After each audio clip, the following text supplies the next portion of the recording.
President Trump threatening to block the defense spending bill over the big battle with big tech, a move that has Congress, including Republicans, threatening to override his veto. Joining me live to explain more about this political tug-of-war, District Media Group President Beverly Hallberg. Good morning.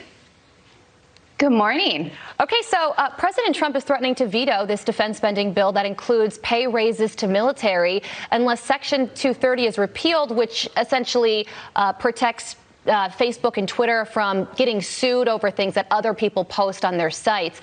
Do you think that's a fair trade-off? Look, I think this is going to be rife with issues because there are many Republicans who agree with the president on repealing Section 230, but don't think this should be attached to the defense bill. Some are already saying that even if the president did veto this, they may have the numbers to overturn his veto. And look, this gets to another issue. The other issue is there is still this ongoing debate about whether or not repealing Section 230 will actually deal with the bias that we see and not create additional problems. As you were just mentioning, if this protection is repealed, what you will find is that social media sites will be responsible for what their users post. So that's not just for Twitter and Facebook. That is also for a conservative competitor like Parler, who, by the way, that site has already passed 10 million users at this point. So this would open them up to potential lawsuits. And I think progressives would love to throw some frivolous lawsuits against the conservative site that seems to be gaining in traction. So I think we let the free market sort this out. It's what allows sites like Parler to pop up.